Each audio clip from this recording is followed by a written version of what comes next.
Jam Tales presents Carlos and Julia, Inspiring Love Story, written by Cecilia C. Paglapag ni Julia sa airport ay amoy agad niya ang pinaghalong kape at ulan. Inayos niya ang strap ng bag sa balikat pero parang mabigat pa rin ang kanyang buong katawan habang naglalakad palabas ng arrival area. Pagod siya, gutom at medyo nanginginig pa rin sa sama ng loob. "Miss, taxi?" Tawag ng isang matandang lalaki. Hindi pumanong may hinihintay ako. Iiling-iling niyang sabi sabay ngiti. At sakto namang magtunog ng kanyang cellphone. One message galing sa kanyang ama. Napapikit siya bago sagutin ang tawag. "Hello, Dad?" "Nasaan ka na?" Diretsong tanong ng ama. "Kalalabas ko lang po ng airport." "Good, dumiretso ka na kay Carlos." "Kay Uncle Carlos?" Napatigil siya sa paglalakad. "Oo." "Dad." "Makinig ka sa akin, Julia, anak." Mas matigas ng boses nito na parang walang panahong magpaliwanag. "Wala kang ibang pupuntahan. Doon ka muna." Sa bahay natin." "Anak, naibenta ko na yung bahay natin." Ano?" Halos pasigaw niyang tanong. Sa susunod ko na lang ipapaliwanag ang lahat. Basta kay Carlos ka muna." "Pero Dad, baka naman makaistorbo ako doon. Ayoko nga." "Hindi ka makakaistorbo doon. Ano ka ba? Mas mahal ka nun kaysa sa akin."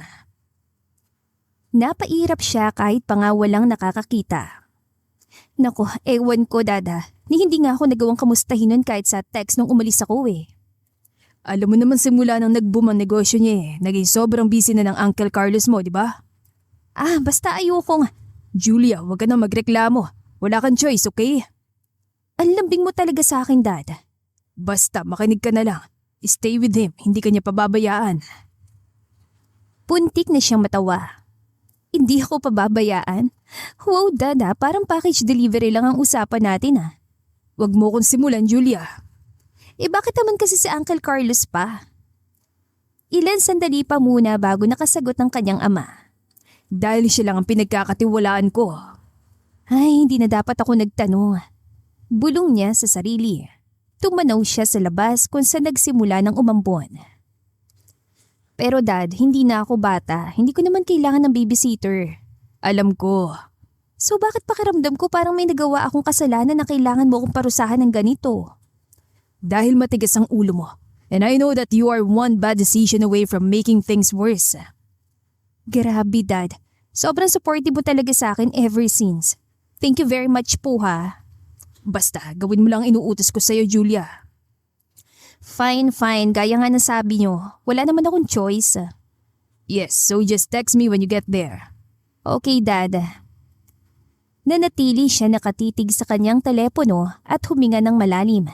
Hindi pa rin siya makapaniwala na ipagkakatiwala siya ng kanyang ama sa kung sino lang. Oo nga pala. Hindi nga pala kung sino lang si Uncle Carlos para kay Dad. Ilan sandali pa ay may pumarada ng itim na mamahaling sasakyan sa kanyang harapan. Matapos kunin ng driver ang kanyang mga gamit ay pumasok siya roon ng walang sinasabi at padabog na sinara ang pinto. "Manong, pwede bang dumaan muna sa mall? May kailangan lang akong bilhin."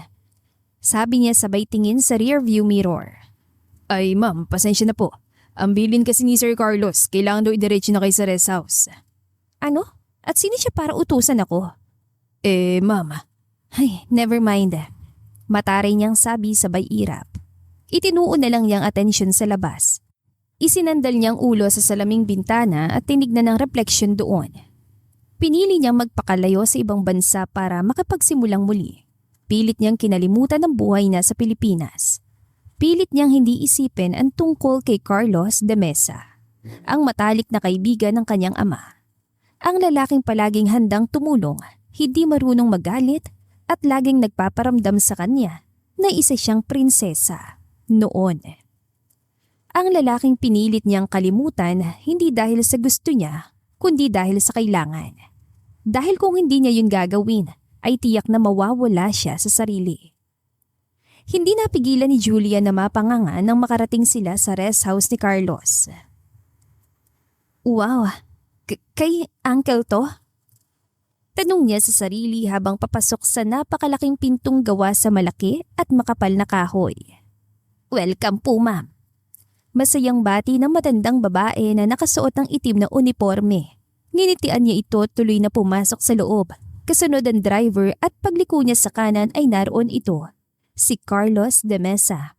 Nakatayo sa dulo ng living area. Nakapamulsang isang kamay at may hawak na cellphone ng isa. Oh, my God. Bulong niya. Uncle? Nakasuot ito ng formal na itim na suit na halatang bagong bili. Mas naging maskulado ito, mas gumwapo. Napahinto tuloy siya bago pa man makarating sa harapan nito. Ginabi ka na. Yun lang. Napakunot tuloy ang kanya noo. Sa tinagal-tagal niyang hindi nagkita, yun lang ang isasalubong nito sa kanya. Nice to see you too, Uncle. Mula sa cellphone nito ay nag-angat ito ng tingin, ni hindi nito nakuhang ngumiti. Pinaliit niya mga mata. Grabe, wala man lamang how are you? Long time no see. Kumustang flight mo? Gusto mo bang itour ka muna ni Manang sa buong bahay o gusto mo na agad ng lecture? Sa halip ay tanong ni Carlos. Ang sungit mo pa rin pala. At madaldal ka pa rin. Aba, uncle ah. Marunong ka na makipagsabayan ngayon ah. Eksahirado ang ginawa niyang pagtawa na lalong nagpasalubong ng kilay nito. Sumunod ka na. Walang emosyon itong utos sabay buhat sa dalawang malalaki niyang maleta. Ganun na lang ba yun? Sumunod ako sa'yo? Ano pa bang gusto mo?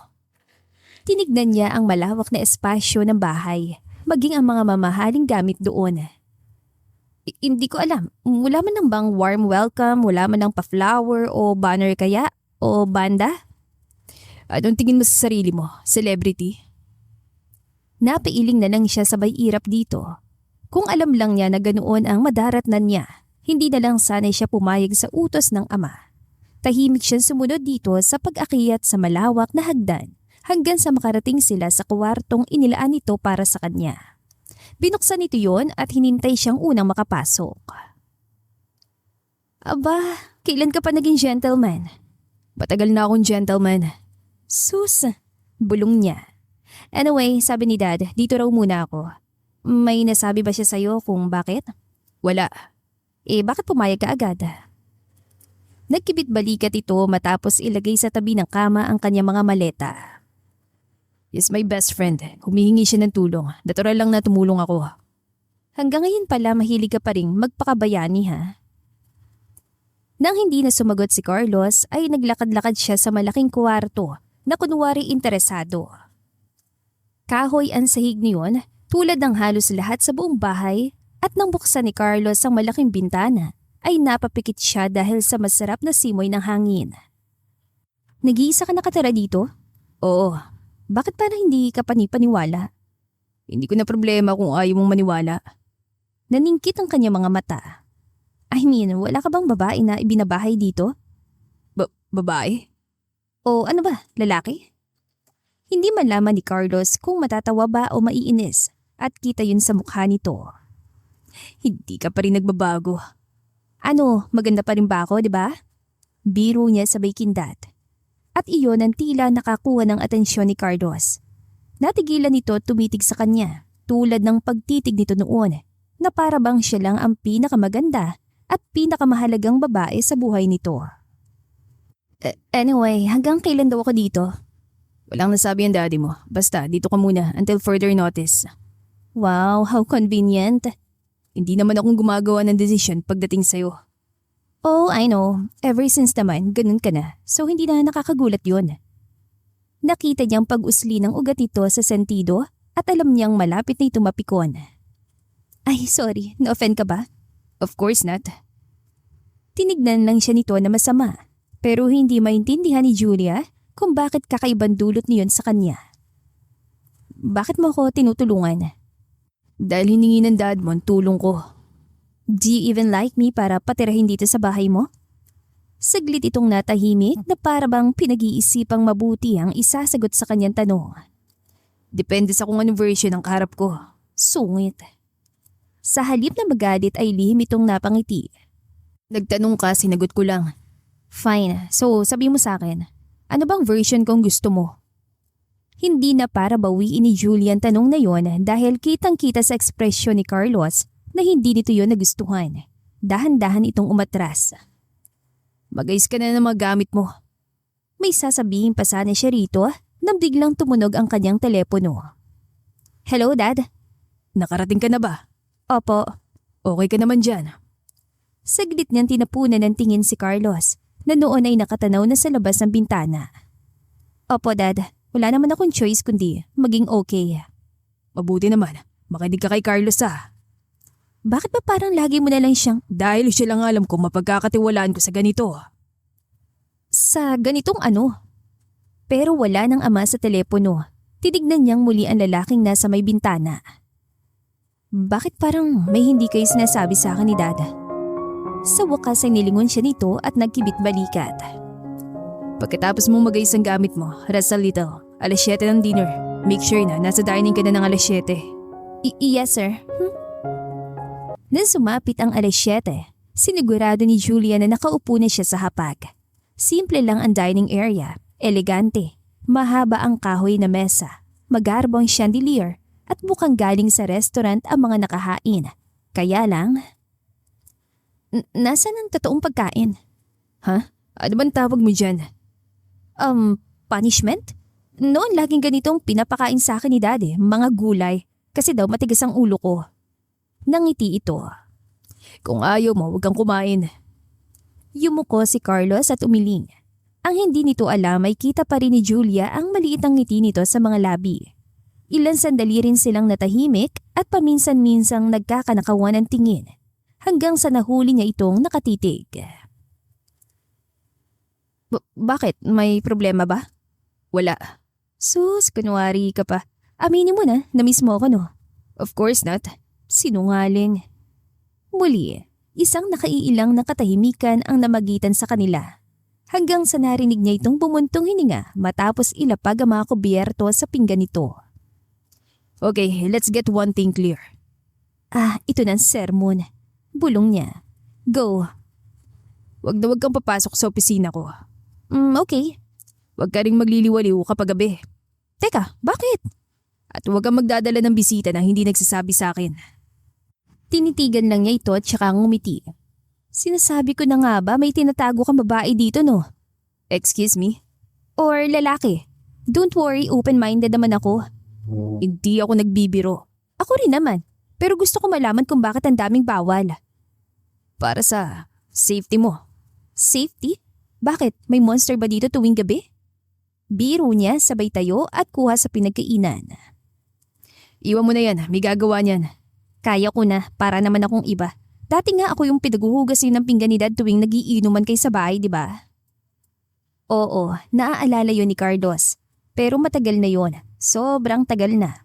Sinundan siya nito ng tingin hanggang sa kusina. Ramdam niya yon, yung titig na parang halos manuot sa kanyang kalamnan. Pwede bang tigilan mo yung kakatitig sa akin? Sabi niya nang hindi tumitingin dito. Hindi kita tinitignan no? Sinungaling. At paglingon niya ay nahuli nga niya itong nakatitig sa kanyang mukha. Mula sa mata niya ay bumaba ang tingin nito sa kanyang labi na nagdulot ng pagbilis ng tibok ng kanyang puso. Pagbalik niya sa kwarto, naroon pa rin ang kanyang mga maleta.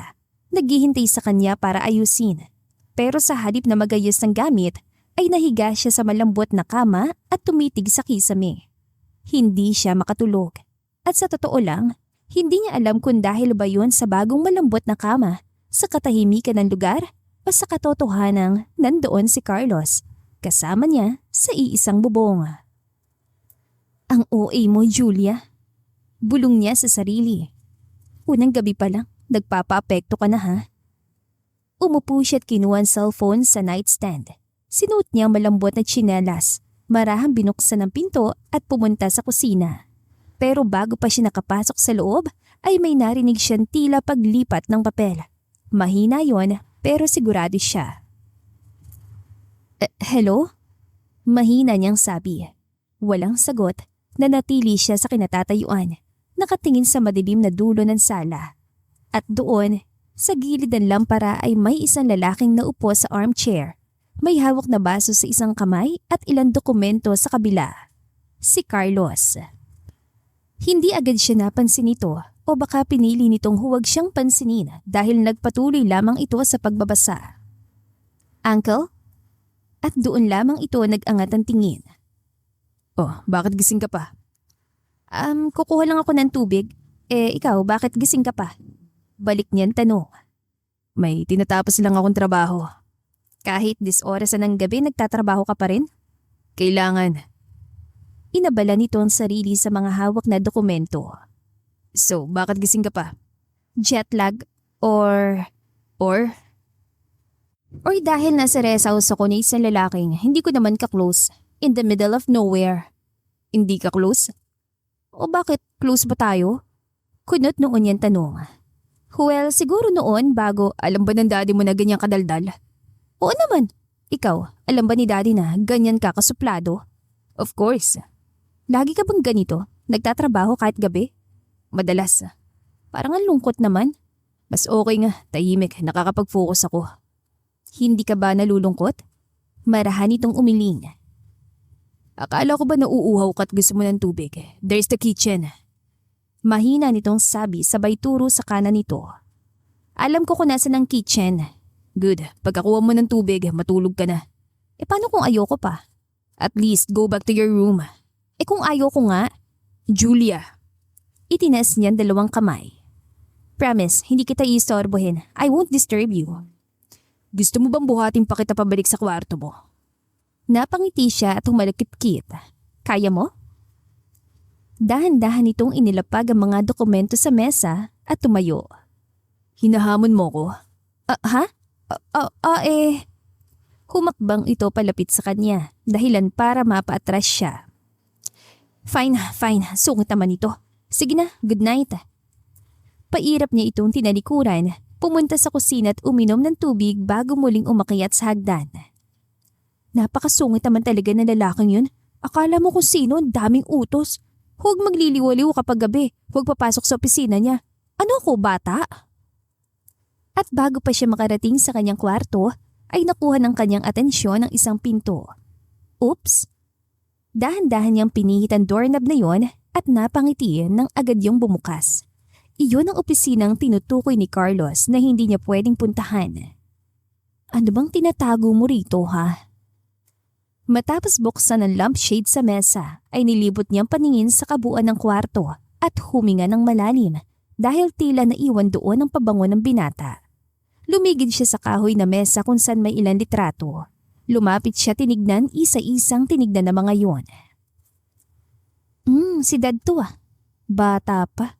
At sino tong kasama niya? Si uncle. Wow ah. Marunong pa siyang tumawa dito no? Hindi tulad ngayon. Napangiti siya. At nang madako ang kanyang mata sa katabing mga larawan ay natigilan siya. Sa gilid niyon, sa likod ng ilang pang frame sa isang lumang litrato. Kinuha niya yon at tinignang mabuti. Teka, ako to ah. Kuha yon ilang taon ang nakararaan. Noong mga huling araw niya sa Manila bago siya lumipad pa Amerika. Hindi siya nakatingin sa kamera, ni hindi niya maalala na kinunan siya noon. Paano siya nagkaroon nito? Hindi ba sabi ko huwag kang papasok sa opisina ko? Ay! Sa sobrang gulat ay muntik na niyang mailaglag ang hawak na litrato.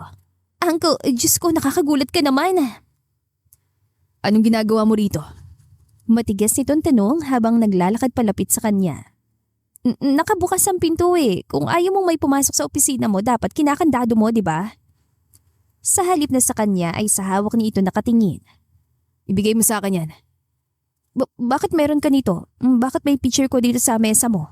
Akin na yan. Tinatanong kita, bakit? Pero hindi na niya naituloy ang tanong dahil mabilis na lumapit si Carlos hanggang sa maramdaman niya ang init mula sa katawan nito. Ibalik mo yan. Bakit ko ibabalik? Ako tong nasa picture, of course, sa akin to. Akin yan. Wow, possessive. Pilit kinuha ni Carlos ang frame sa kanyang kamay pero hindi niya yon binitiwan. At nang maramdaman niyang nagkadikit na ang kanilang mga daliri, nanlaki ang kanyang mga mata. Alam niyang ramdam din ni Carlos kung ano man ang naramdaman niyang yun, na tila ba kuryente na abot hanggang sa kanyang puso. Hinigpitan niya ang pagkakahawak sa litrato pero mas hinigpitan ng binata ang kapit doon. Julia, bitawan mo na. Ayoko nga. Muling nagtamang kanilang mga mata at kinailangan niyang tumingala para sa lubungan ng titig nito. Ilan sandali silang nanatiling ganoon hanggang sa napansin niyang hindi na nila pinag-aagawan ng litrato. Basta parang magkahawak na lang ang kanilang mga kamay. Mahigpit, mainit. Uncle. Tumalim ang tingin nito sa kanya at mula sa kanyang mga mata ay bumabayon sa kanyang labi. Sa sobrang kaba, napakagatlabi siya na lalong nagpatiim ng bagang nito. Don't do that. Alin? Never mind. Lumabas ka na ng opisina ko. Mabilis itong sabi. Wala na siya nagawa ng mabilis itong habulutin ang hawak na larawan bago tumalikod. Paano kung ayoko? Huwag mo kong subukan, Julia. Bakit? Lakas loob niyang tanong. Anong gagawin mo? Baka hindi mo magustuhan ko ano nasa isip ko ngayon. Try me. Hinarap siya ni Carlos at humakbang palapit. Nang wala ng espasyong namamagitan sa kanila, ay napapikit na lang siya at naghintay ng pagdantay ng mga labi nito sa labi niya. Bumalik ka na sa kwarto mo. Napadilat siyang muli at tiningala ito. Halos dinig niya ang pintig ng kanilang puso at kita niya sa mga mata nito ang magkahalong takot at pagkalito. At nang ngumiti siya ay biglang namula ang tainga nito. Bakit ka namumula? Bulong niyang biro sabay ngiti. Good night, Uncle. At sa kauna-unahang pagkakataon mula nang dumating siya sa lugar na iyon, noon lang niya naamin sa sarili ang takot. Hindi sa rules ni Carlos, hindi sa mismong malaki at malungkot itong bahay, hindi sa katahimikan, kundi sa kakaibang paraan ng pagtitig nito sa kanya. Kinaumagahan, sobrang tahimik ng buong kabahayan na parang walang nangyaring emotional near-death experience kagabi. Okay, kalimutan mo na yung nangyari, Julia. Wala lang yun, panigitin mo lang yun ha. Nanlalambot siyang naupo sa kama at pilit iminulat ang mga mata. Paulit-ulit niyang naaalala ang nangyari kagabi, ang paraan ng pagtitig ni Carlos sa kanya, ang paglapit ito at ang amoy nito. Tinakpan niya ang mukha ng kanyang mga palad. Kalma, Julia. Huwag kang dilulo. Pero totoo yung kagabi, di ba? May something. Kahit konti. Meron, di ba? Hindi ba usong breakfast sa bahay na to? Bulong niya nang madat ng walang tao sa dining area at kusina. Binuksan niyang ref para maghanap ng kahit anong pwedeng lutuin. Pero ang tanging laman lamang noon ay ang mga gulay na pinagmamalaki ng binata simula kagabi.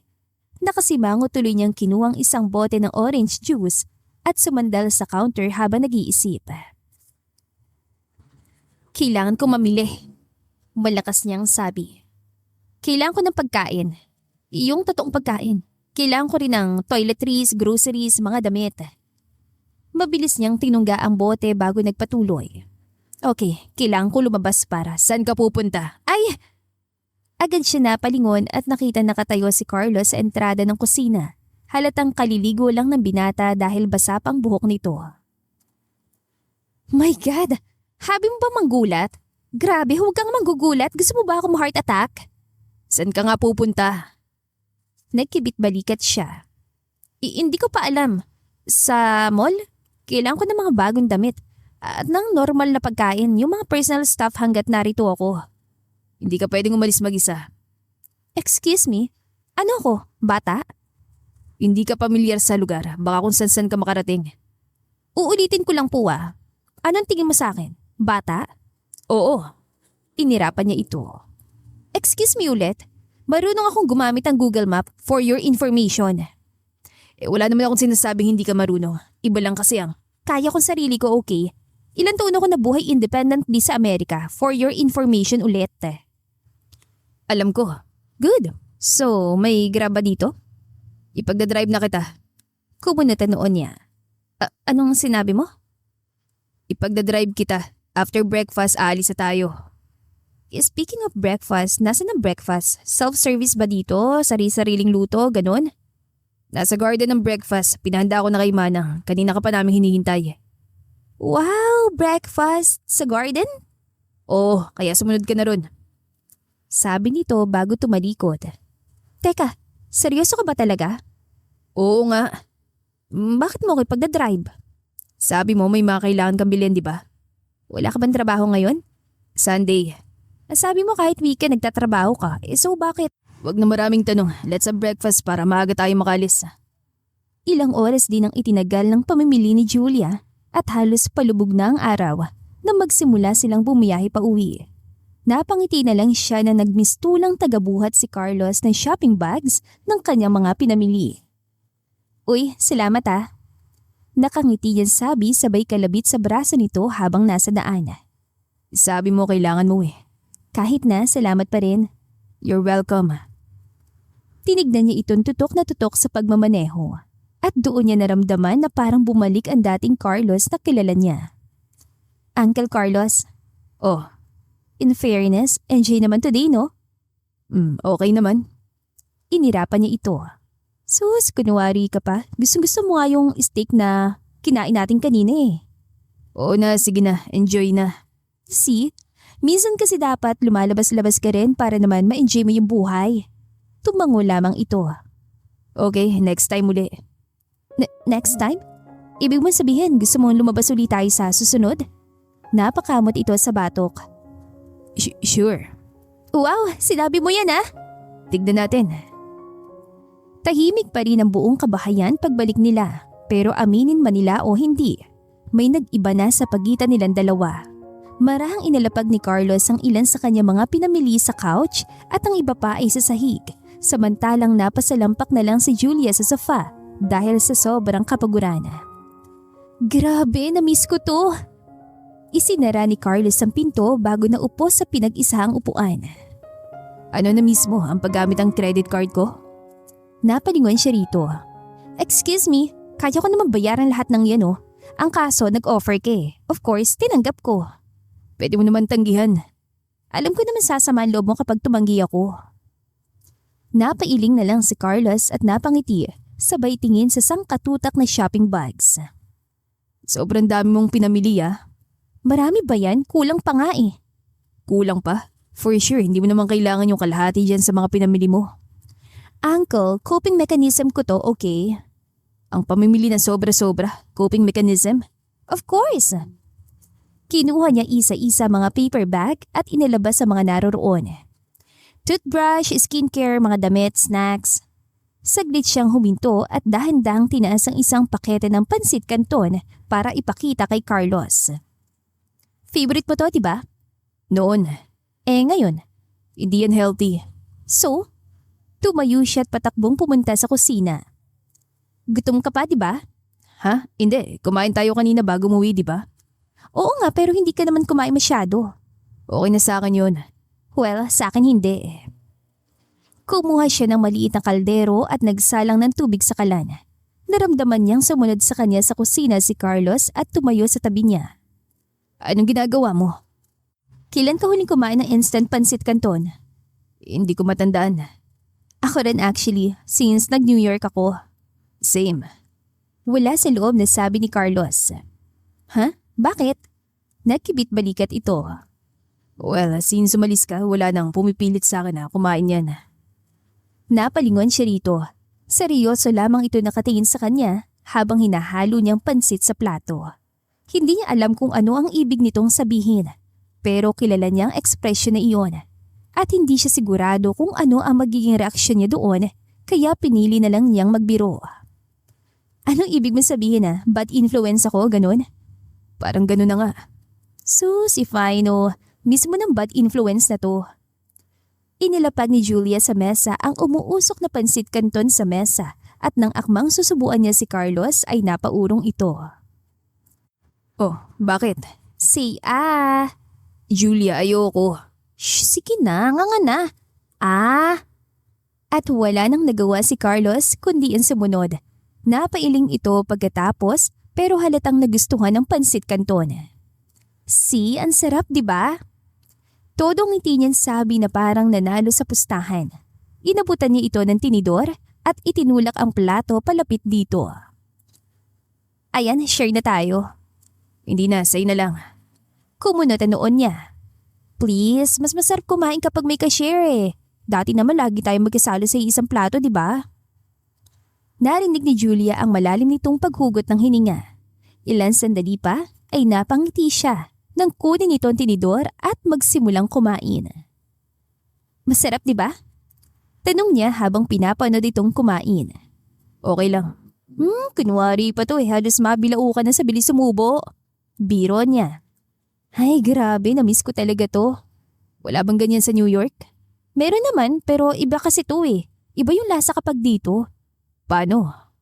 Hindi ko alam. Siguro yung comfort? Nagkibit balikat siya. Memory. Sumandal si Carlos at pinagmasdan siya habang kumakain. Halatang namiss mo yan. Oo, sobra. Ang tagal mo rin doon Wala naman akong choice. I mean, nandun eh. And besides, I like the distance. Distance? Oo, sa lahat. Napakunutan noon ni Carlos. Okay naman doon. Minsan nga feeling ko mas magandang buhay doon. Walang history, walang expectations, pero syempre, dumarating yung time na nakakalungkot din. May mga kaibigan ka naman siguro doon. Oo naman, pero iba kasi doon. Yung mga office mate ko, ganun lang, office mates lang. Minsan kasabay kumain, ganun lang. Hindi ko nga kilala yung mga kapitbahay ko sa apartment eh. Nang tignan niya si Carlos ay nakakunot pa rin na noon ito na parang nag-aalala. Don't worry, hindi ako kawawa doon. I survived. Alam ko naman. Bakit ganyan ang itsura mo? Ano bang itsura ko? Na para bang nag-overthink ka pero ayaw mong aminin. Hindi ako nag-overthink. Ikaw pa. Kung may mga santo ng pag-overthink, ikaw yun. Hindi no? Relax ka lang, hindi kita ginajudge. Umiling ito at bumuntong hininga. So, ikaw naman. Ha? Life update. Tinuro niya dito ang hawak ng tinidor. Para fair, aba? Wala naman akong i-update. Sus, lagi ka nalang ganyan. Masyado ka maraming sinisikreto. Tinignan siya nito. Fine. Ano bang gusto mong malaman? Kahit ano, anong pinagkakabalahan mo? Kumusta ka na dito? Negosyo, trabaho, tulad mo, same routine, everyday. Wala ka ba na-miss? Hindi agad ito nakasagot. Wala. Okay. Good for you. Walang buhay niyang sabi. Sumimangot siya at sumubo ng pansit. Julia, hindi ganun ang ibig kong sabihin. Ang ibig kong sabihin. Pero umiling ito at ang hinihintay ni Julia na karugtong nitong sasabihin ay hindi na dumating. Never mind.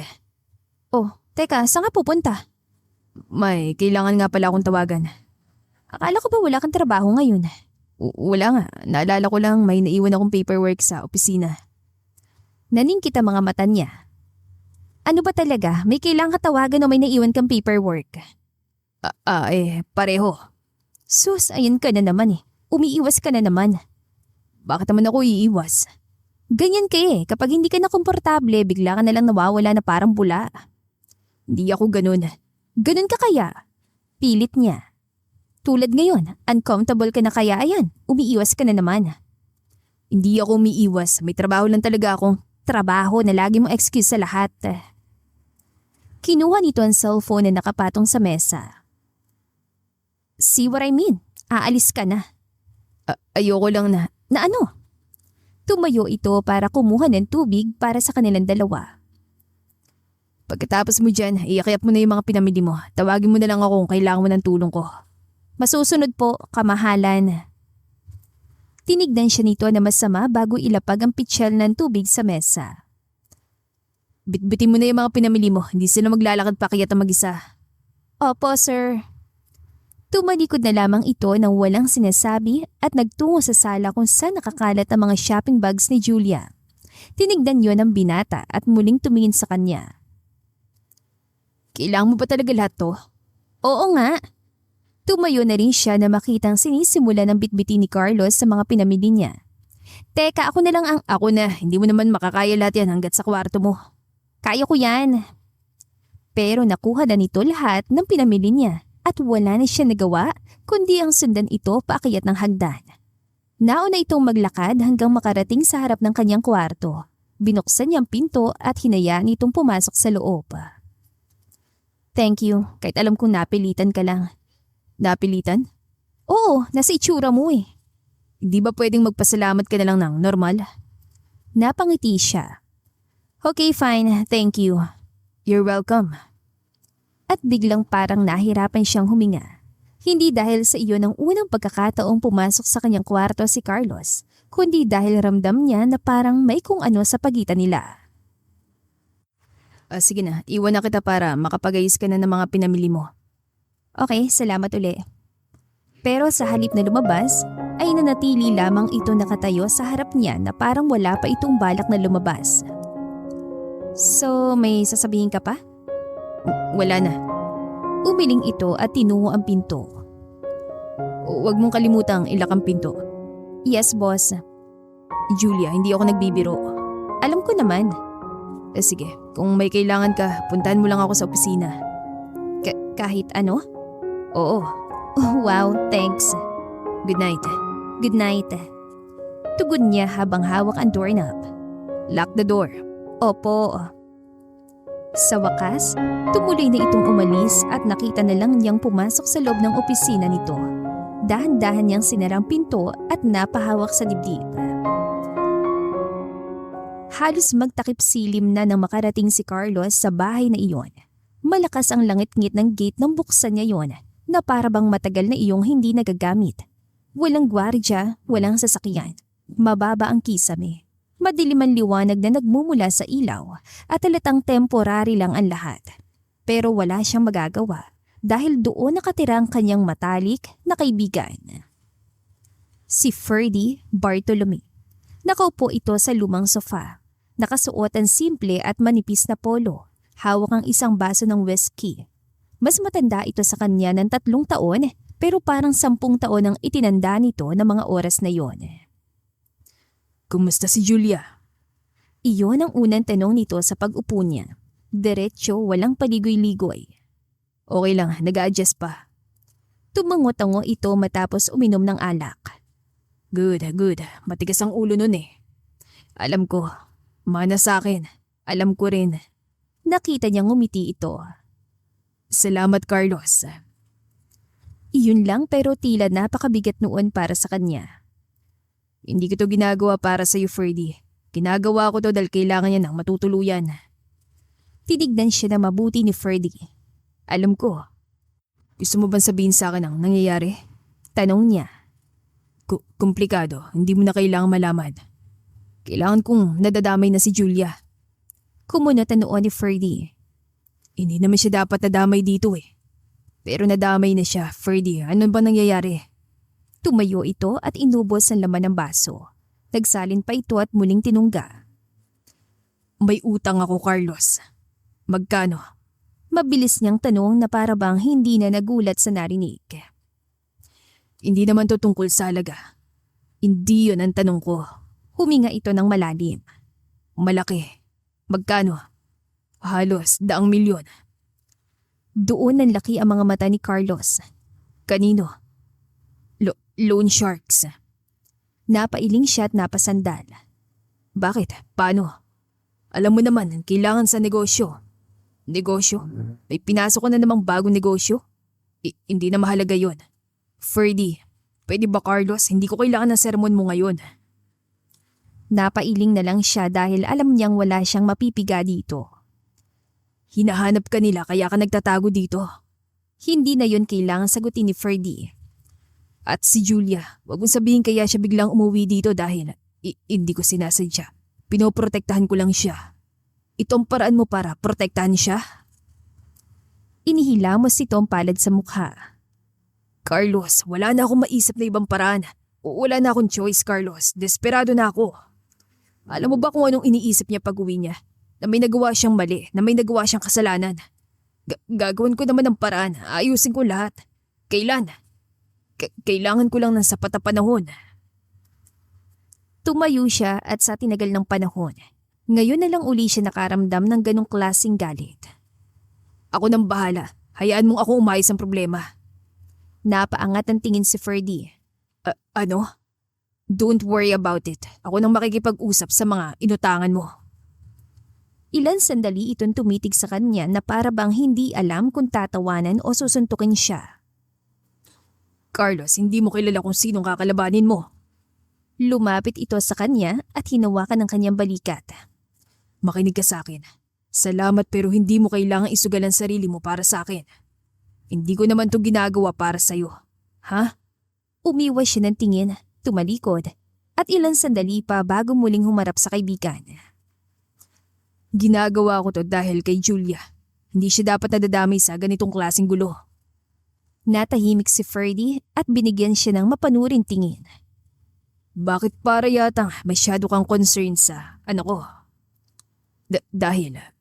Yun nga, dahil sa anak mo siya.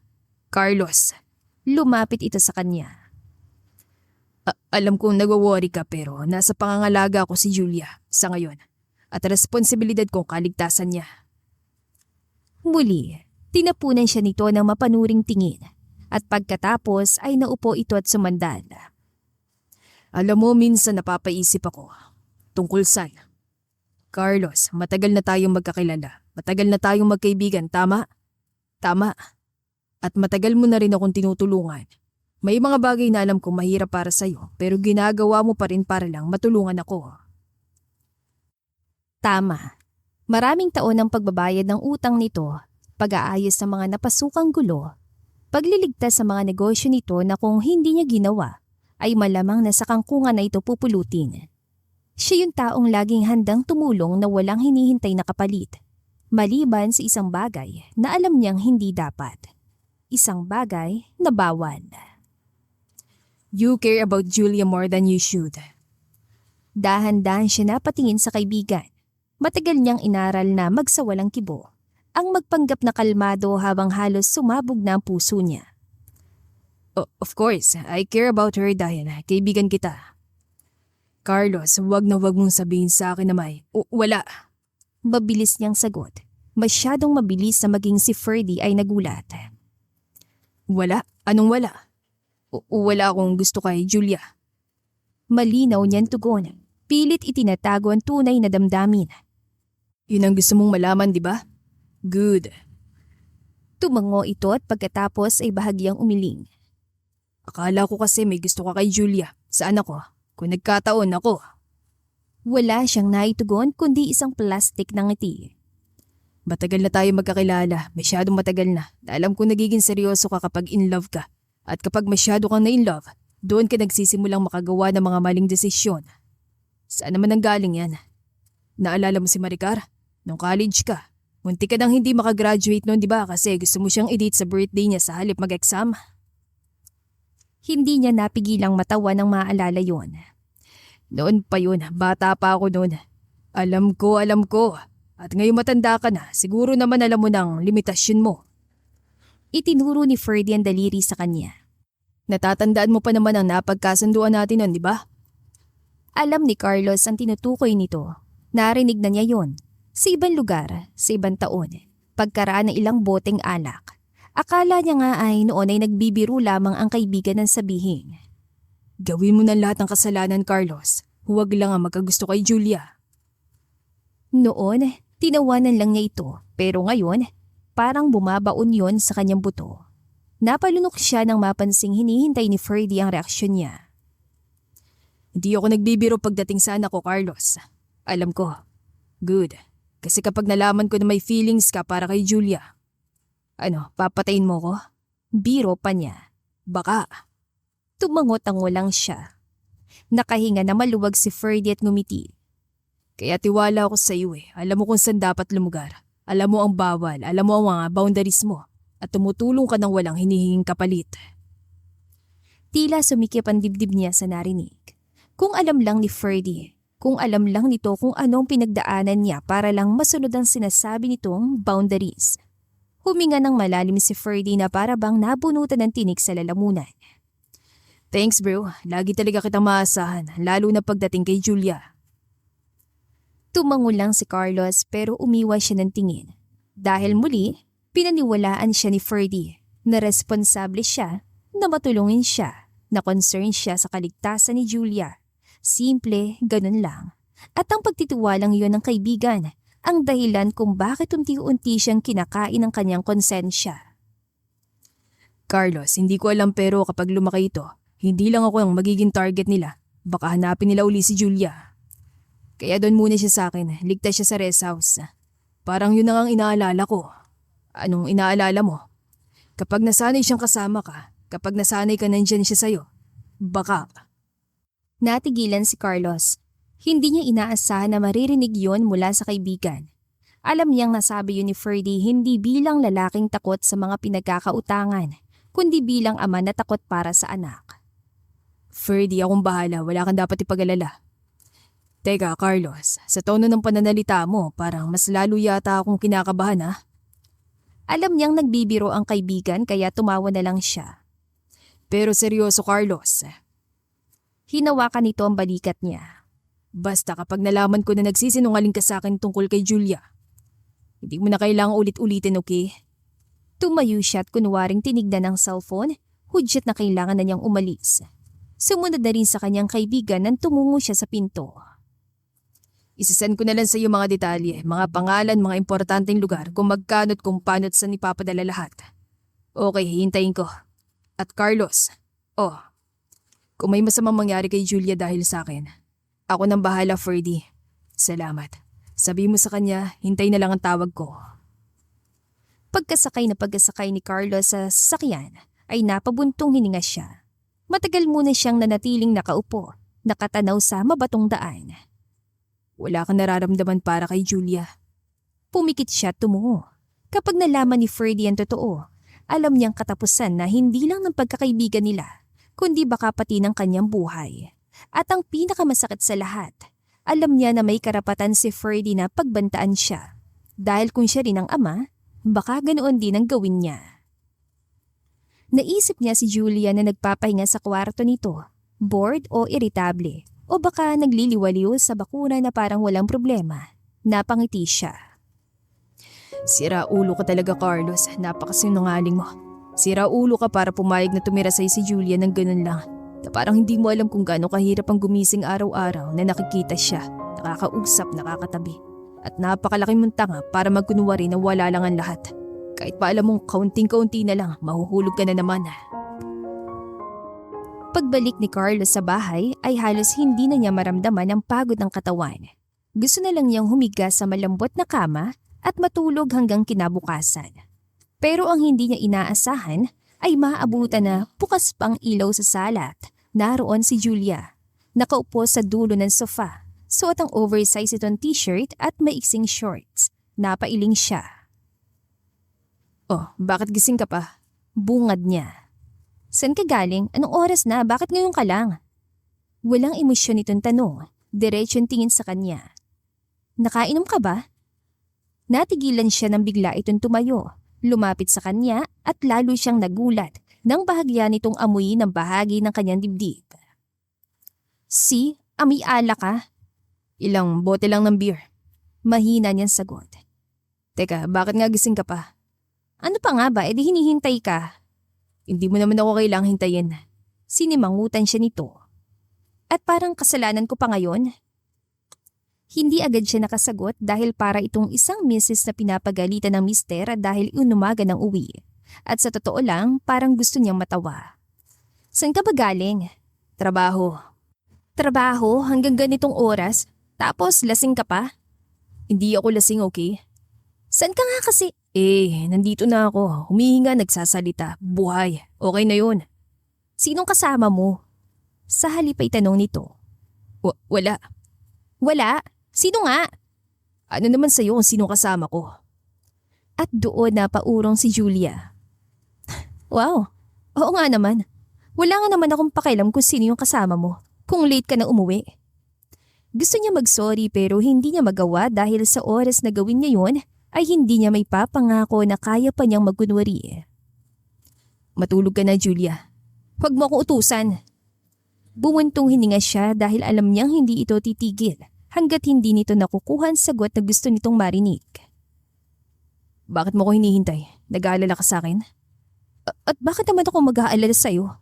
So bakit ka naghintay? Well, kasi... Kasi? Basta. Umurong ito at yumuko. Basta sa susunod na uuwi ka ng late, sana naman maisipan mo mag-text. Bakit? Para hindi ako naghihintay sa wala. Nanatili lang siya nakatitig sa dalaga. Wala siyang gustong gawin ng mga oras na yon, kundi ang yakapin ito na mahigpit, kaya humakbang siya palayo. Okay. Pag-akyat ni Julia sa hagdan ay nanatili lang na nakatayo si Carlos sa gitna ng sala. Nagtataka kung ano ang nangyari. Dumaan ang mga araw na parang hindi nila namamalayan. At habang tumatagal, ay lalo lang silang nababaon sa sitwasyong pilit nilang iniiwasan. Nagbabasa ng libro si Julia sa may garden habang nakatayo lang si Carlos sa malapit, nakatanaw sa labas ng bakuran. Uncle Carlos, sabi niya nang hindi tumitingin dito. Pwede ba tayo mag-order ng pizza mamaya? Nang hindi ito tumugon ay tinignan niya ito. Nakatingin lang ito sa kanya, nakakunot ang noo. Oh, ano na naman ang problema mo? Anong tawag mo sa akin? Uncle Carlos. Bakit ganun pa rin ang tawag mo sa akin? Natawa siya. Ha? Yun naman talaga yung tawag ko sa'yo ever since, diba?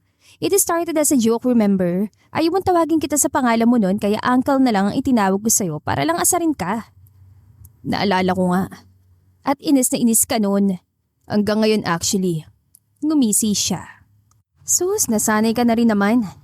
Dahil wala na akong choice. Pero kasi naman parang ang weird kung tatawagin kita sa pangalan mo lang. Bakit naman? Kunot noon itong tanong. Ewan ko, kasi parang basta weird. E di subukan mo, tawagin mo ako sa pangalan ko lang. Okay. Tinitigan niya ito at natawa. Umayo siya na upo at sinarang hawak na libro. Carlos. Nakita niyang pag-iba ng ekspresyon ng mukha nito. Parang may kakaiba rito. Hindi lang niya malaman kung ano. Oh, diba? Parang ang weird talaga eh. Wala siyang narinig mula rito. Nanatili lamang ito nakatingin sa kanya. Kung alam lang ni Julia, malakas ang epekto noon kay Carlos. Isang salita, simpleng pangalan na galing sa kanyang bibig, pero parang binagyo ang puso nito. Dahil kakaiba yon sa tainga ni Carlos. Sabi mo nga uli. Mahina nitong sabi. Carlos. Ulit niya, mas malumanay. Carlos. Umiling si Carlos at umiwas ng tingin. Okay, tama na. Ha? Pero sabi mo, basta wag mo na akong tawaging uncle. Anong gusto mong itawag ko sa'yo? Kumunot ang noon nito. Sir? Hindi. Mr. De Mesa? Hindi. Boss? Wag. Kuya na lang. Juliano. Tignan mo to, choosy pa. Hindi niya napigilang matawa. Kung... Ngumiti siya, tumayo para lapitan si Carlos. Ano? Babe? Sa simula ay walang reaksyon ng binata pero unti-unting nanlaki ang mga mata nito at saka umiling ng paulit-ulit. Julia? Hoy, joke lang. Ito talaga hindi na mabiro. Hindi magandang biro, Julia. Huwag mong gawing biro mga ganyang bagay. Unti-unting humina ang tawa niya na mapansing biglang naging seryosong kaharap. Kilala ni Julia mukhang yun ni Carlos. Ganoon ang itsura nito sa tuwing nakagagawa siya ng malaking kasalanan na matagal bago nito mapatawad. Kaya naglakas loob siyang lumapit dito. Sorry, hindi ko naman... Kalimutan na lang natin. Tumaliko dito at muling tumanaw sa labas na parang walang nangyari. Ibahin na lang natin ang usapan. Okay. Kahit hindi niya naiintindihan kung bakit bigla na lamang itong naging seryoso, ay sumang-ayon na lang siya. Muli siya naupo at kunwaring bumalik sa pagbabasa. Inaasahan niyang papasok na ito sa loob ng bahay pero nanatili itong nakatayo, malapit sa kanya kaya muli niyang sinubukang alisin ang tensyon sa pagitan nila. Hey, naalala mo nung... No, mabilis siyang umili. Never mind. Julia, ano yun? Bumuntong hininga siya. Naalala ko lang nung tinuruan mo ako mag-drive. Muntik mo nang mabangga ang kotse ko. Muntik lang naman. Dumaplis ka sa puno. Daplis lang naman. Umiling ito pero nakita niya na bahagya itong umiti. Umiyak ka pa nga nun. Hoy, hindi. Oo kaya. Well, baka kasi pagalitan mo ko. Ako o ang daddy mo? Pareho. Narinig niya ito natawa. Pero oo nga, natakot ako kasi I'm sure magagalit si dad. Pero ikaw hindi ka naman nagalit eh. Kahit medyo malaki na gastos mo sa pagpapagawa ng kotse mo. Wala naman akong magagawa. Aba, pwede mo akong isumbong kay dad para siya yung mag-shoulder ng expenses pero hindi mo ginawa. Busy ang dad mo, ayoko madagdagan pa mga lalahanin niya. Bakit ikaw? Busy ka rin naman nun, di ba? Napatingin ito sa kanya. Ganon ka ba talaga? Lagi mo na lang inaayos yung mga bagay-bagay kahit hindi mo naman responsibilidad. Kahit hindi naman kailangan, kaya noon, akala ko lagi ka nandyan lang. Totoo naman, di ba? Oo nga, hanggang sa biglang iniwasan mo na lang ako. Iniwasan kita? Hindi kita iniwasan nun. Naging busy lang ako sa negosyo, sa trabaho. Of course, sa trabaho, lagi naman trabaho ang dahilan mo nun eh. Umay siya ng upo, tinignan itong mabuti. Bigla ka nalang nawala, Carlos. Noon lagi kang bumibisita sa bahay. Madalas hanggang madaling araw. Noon Kapag ano?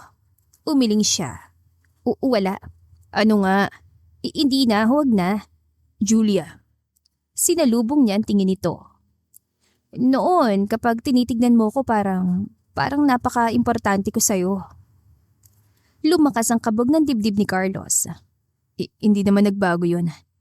Talaga? So bakit bigla ka na lang umiwas? Sa wakas, nagkalakas loob din si Julia na itanong ang matagal na niyang gustong itanong dito. Nakita niya itong umiling at humugot ng malalim na hininga. Dahil tumanda ka na. Ha? Hindi ka na bata. So? May mga bagay na nagbago na. Nagsalubong ang kanyang kilay. Ganun lang? Yun lang ang explanation mo sa lahat? Ano pa bang paliwanag ang gusto mo? Hindi ako tanga, Carlos. Kahit noon alam ko. O talagang nag-assume lang ako. Tumayo siya at dahan-dahan itong nilapitan. Nandito na lang din naman tayo. Sabihin mo nga sa akin. Ano ba nangyari nun? Yung pag-aalaga mo sa akin. Sa tingin ko, alam mo na ang sagot dyan sa tanong mo. Sabihin mo, gusto ko marinig mula sa'yo. Tinignan siya nito mula sa kanyang mga mata, pababa sa mga labi, at pabalik. At iyon lang ang kailangan niyang sagot mula rito. Carlos. Napalunok ang binata, agad na umatras at tumalikod. Naghintay ako, alam mo ba? Naghintay ako ng ilang buwan. Hindi ka na tumatawag, hindi ka na nagpapakita, ni hindi ka malang nagpaalam. Akala ko may nagawa akong kasalanan kaya mo ko biglang iniwasan. Umiling si Carlos pero nanatili itong nakatalikod. Wala kang kasalanan. So bakit? Sinapo nito ang ulo at ginulugulo ang buhok. Halatang pamumula ng mga mata nito nang muli itong humarap sa kanya. Umalis ako dahil yun ang tama. Tama? Para saan? Para kanino? Para sa'yo. Sa akin? Sa tingin mo ba hindi ko alam kung ano nangyayari nun? Marahan itong lumapit sa kanya. Nakita kitang lumaki. Nakita ko kung kailan nagsimulang parang may nag-iba na sa pagitan natin. Yung paraan kung paano mo ko titigan. Natakot ako sa sarili ko dahil... Dahil? Alam kong magiging delikado kapag hinahayaan ko na ganun. Kaya ka umalis na lang. Yun lang ang paraan. Ayok masirang buhay mo dahil sa akin. Pero ganun din ang nangyari nung umalis ka. Julia. Kaya ako nag-abroad, Carlos. Kaya mas pinili ko mabuhay mag-isa na malayo sa lahat, sa mga laala, lalo na sa'yo. Hindi na niya napigilang mapaluha dahil sa tinagal-tagal. Ngayon lang niya nailabas ang lahat ng sakit na itinago niya sa puso. Masyado kang bata nun, Julia.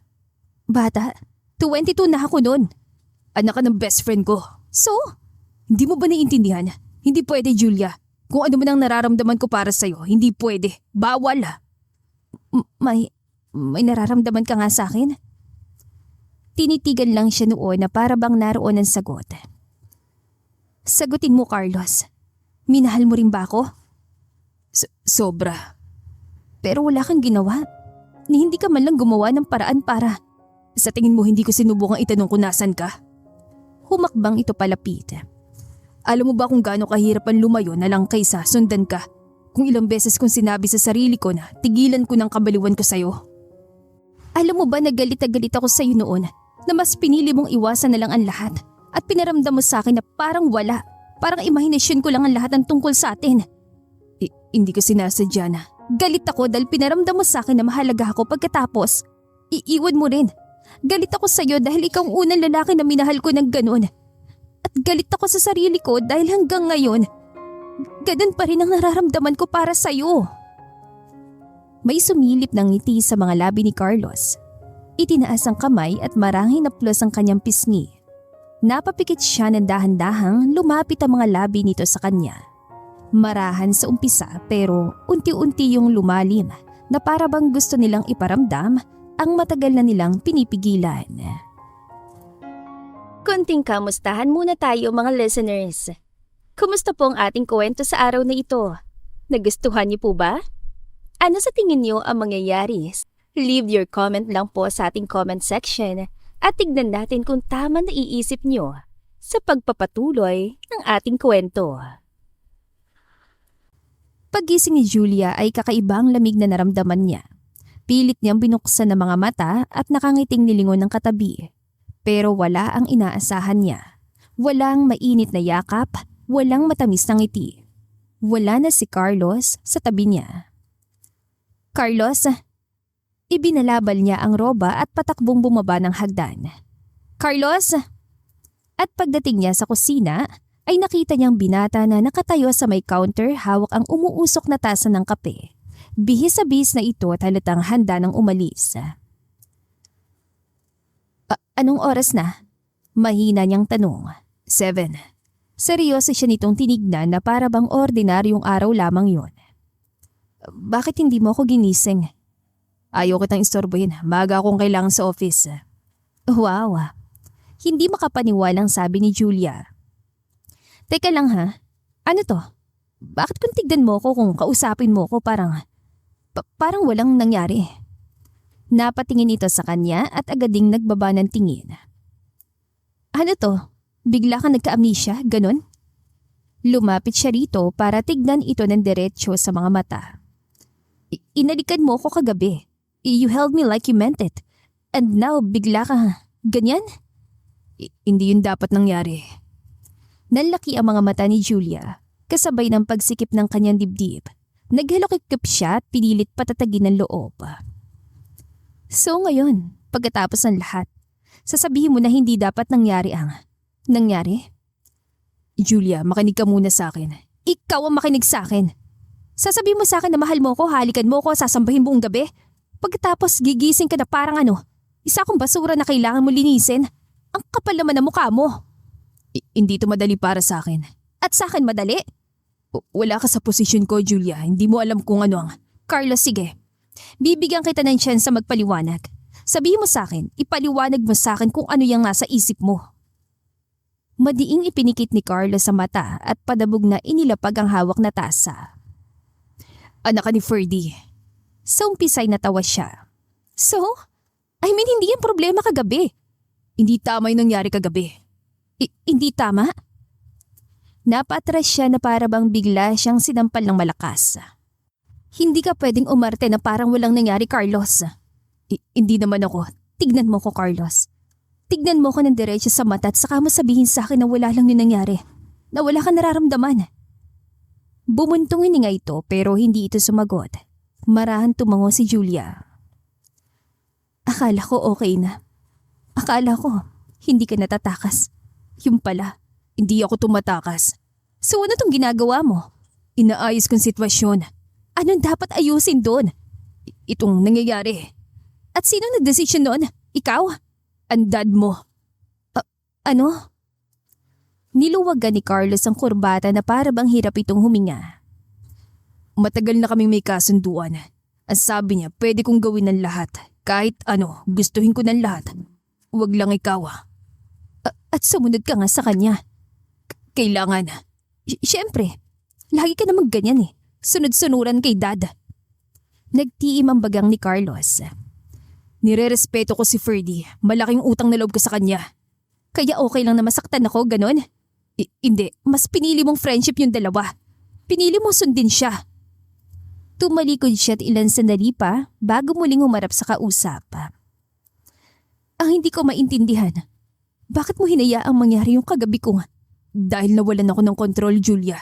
At yun ang matagal ko nang kinatatakutang mangyari. Kaya pilit akong lumalayo. Pero ikaw naman ang, at ano, kasalanan ko pa talaga?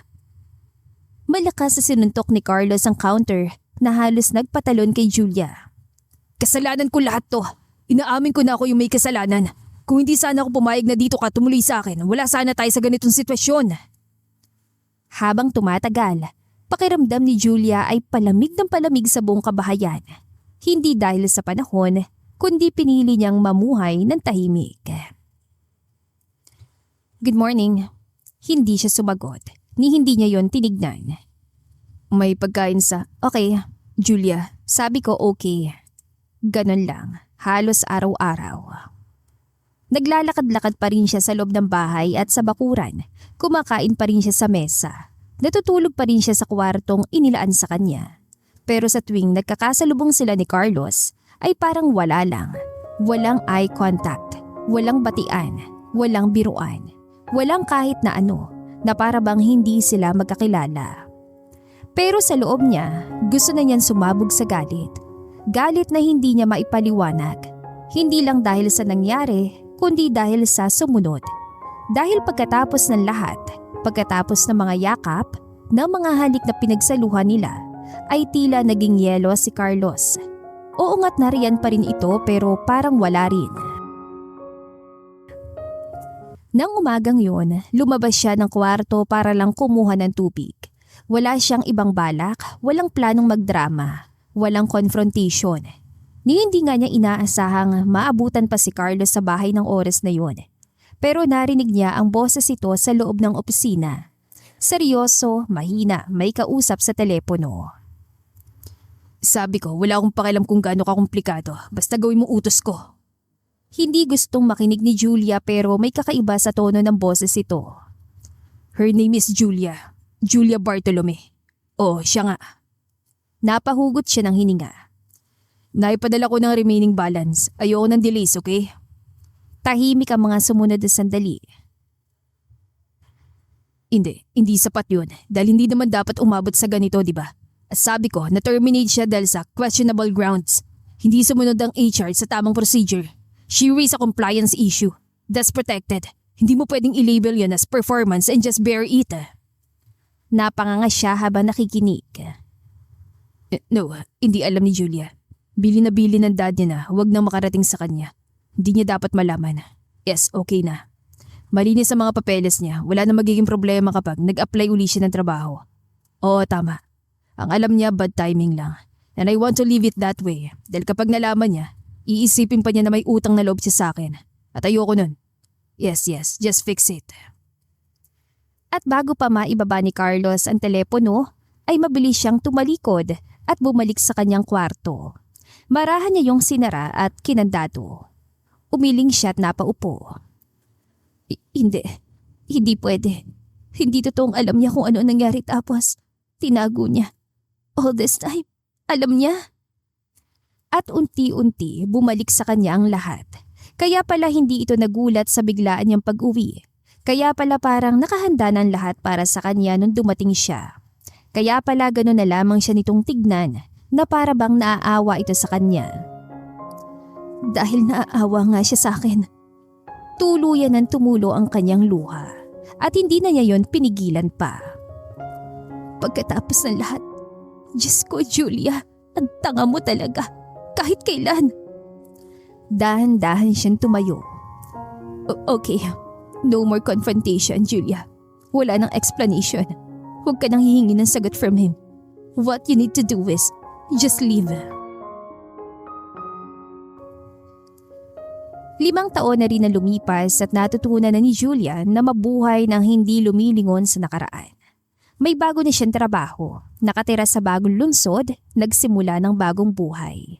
Mas tahimik, mas ligtas, pero may isang bagay na kahit anong pilit ay hindi niya kailanman kayang bitawan.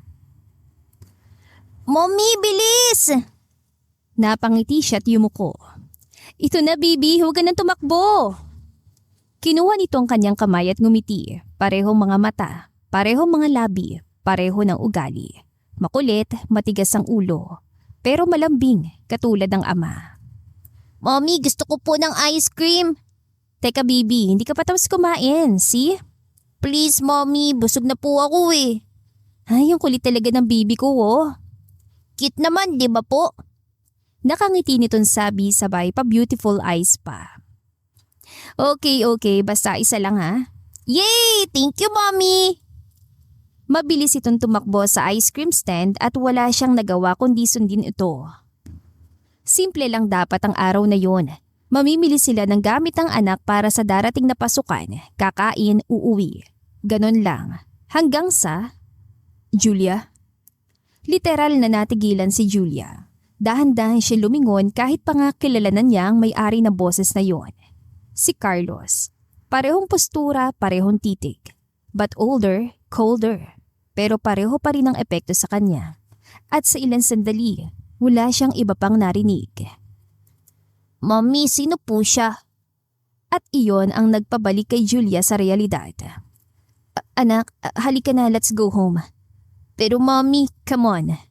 Maagap niyang hinawakan ng kamay ng bata at halos hatakan ito palayo. Hindi siya lumingon, ni hindi niya magawang huminga ng mabuti lalo na nang marinig ang mga yabag na sumusunod sa kanila.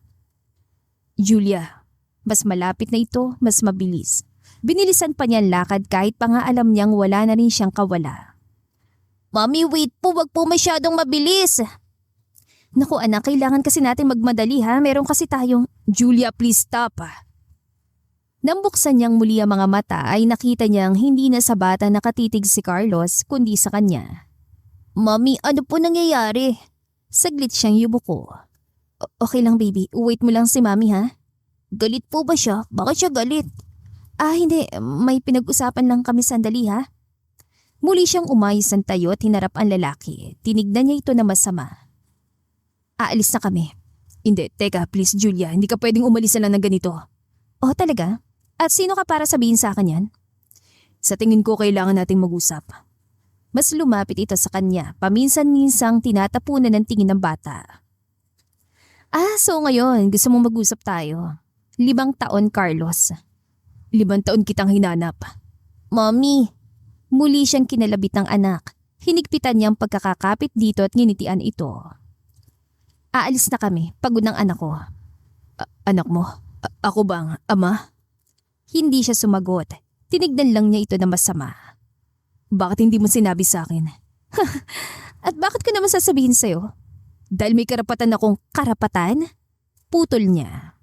Nawalan ka na ng karapatan simula na magsinungaling ka sa akin. Anong sinasabi mo? At huwag kang magkunwaring wala kang alam. Wala nga akong tungkol sa naging problema ko sa Amerika. Yun nangyari sa akin doon. Nagbagong ekspresyon na mukha ni Carlos. Kumunot ang noon nito. Julia, narinig ko na may kausap ka sa telepono nung gabing yun, Carlos. Alam mo, di ba? All those times, alam mo. At hindi mo sinabi sa akin. Kaya ba bigla ka nawala? Kayo mo lang na-realize. Natatawa pa niyang tanong kahit halos sumabog ng dibdib niya sa galit. Julia, makinig ka sa akin. Hindi na kailangan. Nasira mo ng tiwala ko. Ang buhay ko. Nagsisimula na siyang maiyak pero pilit niya itong pinigilan dahil yumakap ng anak sa kanyang hita. Mommy! Naiiyak nitong tawag. Yumuko si Julia para pakalmahin ang anak. It's okay baby. Sige, aalis na tayo ha. Pero mommy, sino po ba siya? Bakit sabi niya? Wala anak, let's go. Hinatak na niyang anak at humakbang na palayo pero agad na humarang si Carlos sa daraanan nila. Julia please, pinoprotektahan lang kita noon kaya ako yung nagawa. Pinoprotektahan? Kanino? Sa dad mo. Napaangat siya ng tingin. Kay dad?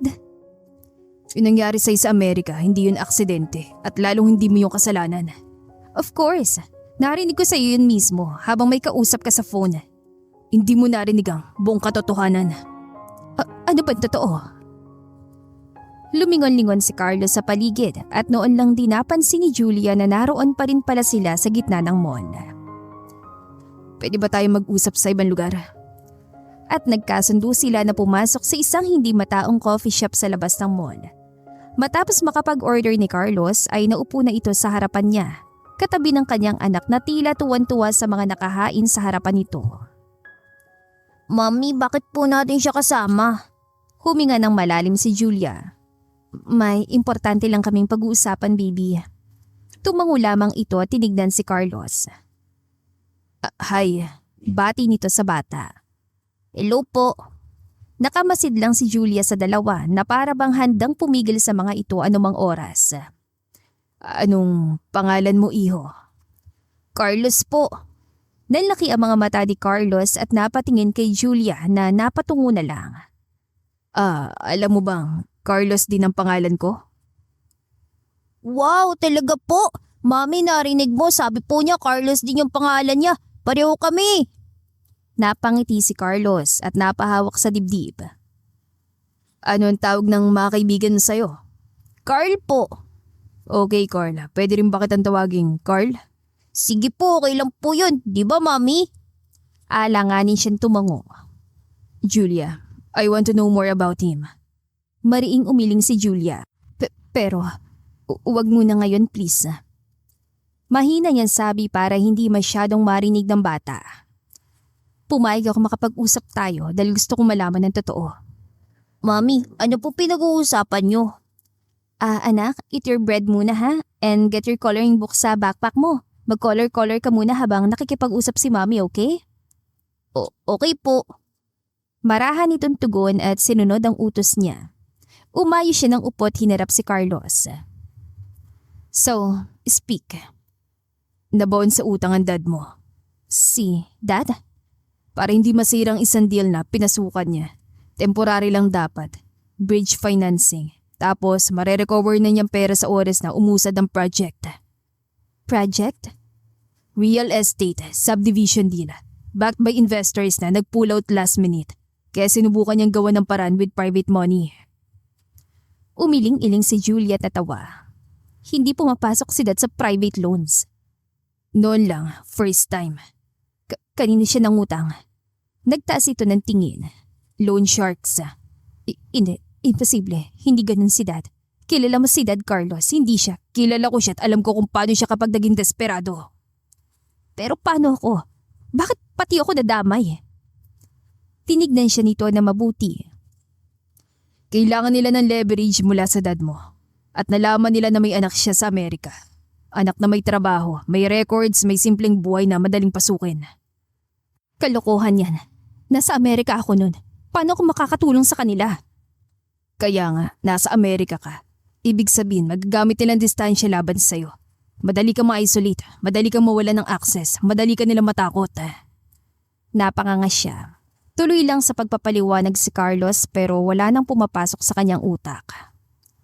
Ginamit ni Ferdy ang pangalan mo sa collateral documents, sa shell account, fake assignment agreements, para magbukang may kakayanan siyang magbayad ng utang. Magbukang stable, na may assets siya na kayang-kaya niyang ilipat kung kinakailangan. Hindi ko naiintindihan.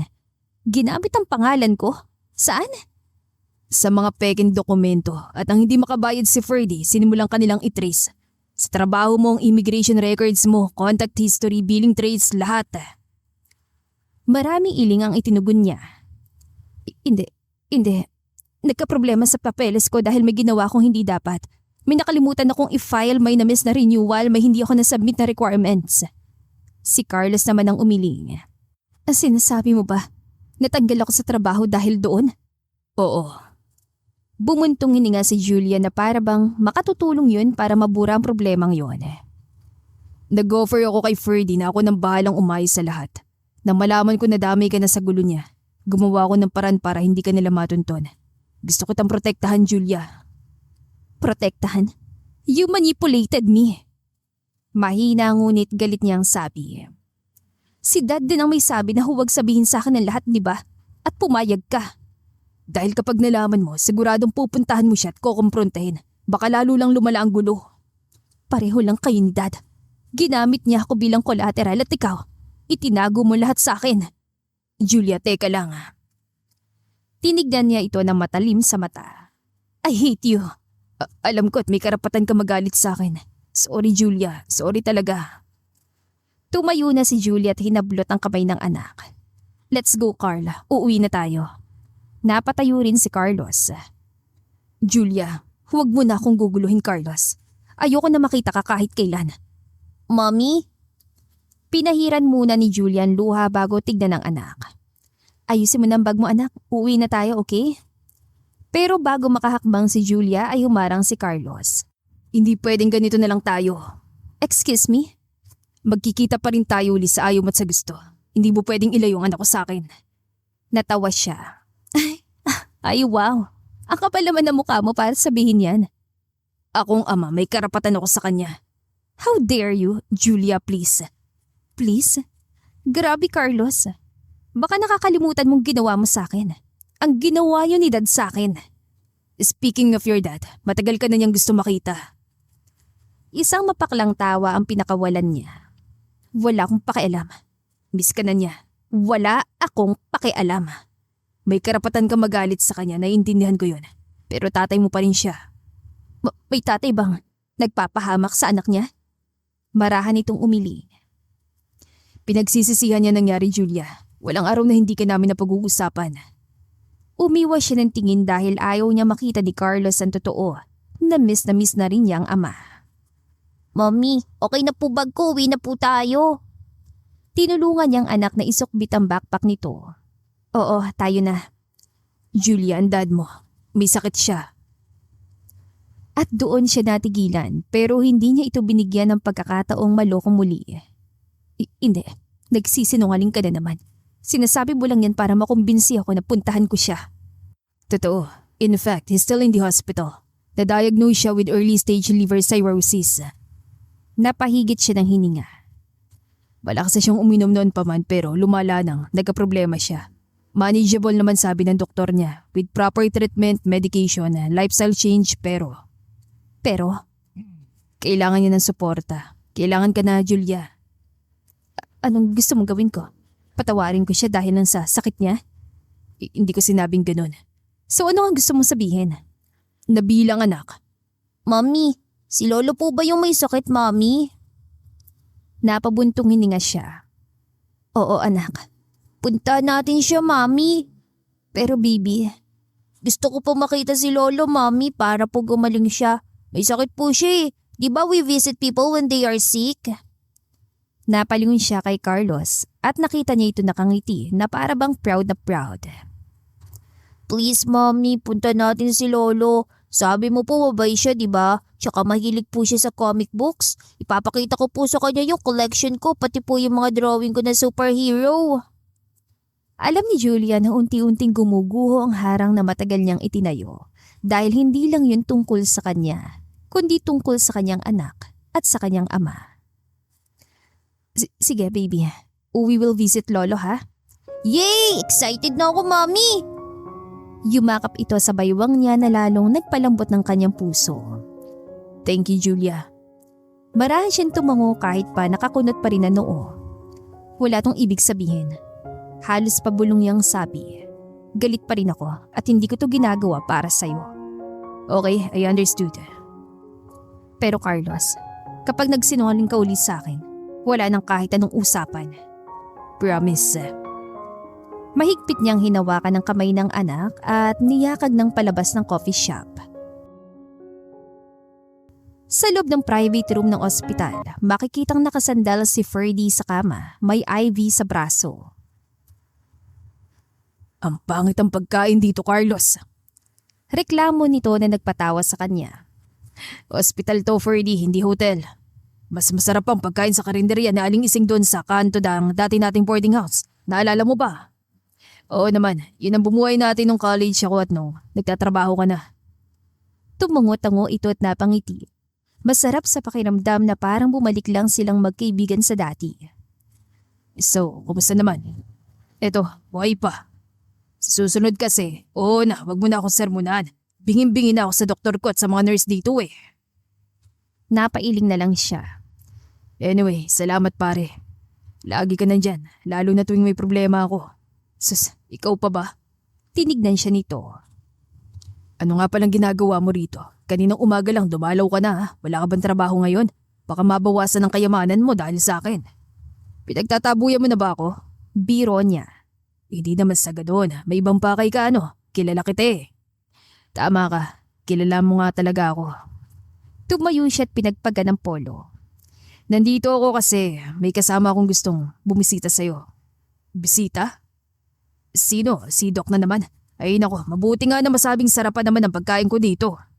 Hindi si Doc. Lumakad ito hanggang sa pinto. Ready ka na ba? Teka, bakit parang kakaiba naman yata to? Sino ba yan ha? Basta espesyal, kaya hinda mo ang sarili mo. Teka, Dahan-dahang pinihit ni Carlos ang doorknob at nang bumukas yun ay parang biglang huminto ang mundo para kay Ferdy. Nakatayo si Julia sa may pinto, hawak ang maliit na kamay ng anak nito. Dad, Julia, anak. dahan-dahang pumasok si Julia. Hi Dad. Teka, nananaginip ba ako? Nandito ka ba talaga? Oo Dad. Natatawa nitong sagot. Agad na nangilid ang luha ni Ferdy. Akala ko hindi ka nababalik. Akala ko ayaw mo na akong makita. Dad, Ang tagal kitang hinanap. Kami ni Carlos ang dami kong gustong sabihin. natigilan ito na mapansin ang katabi ni Julia. Teka, sino to iha? Pinunasan muna ni Julia ang luha sa pisngi bago sumagot. Anak ko Dad. Anak mo?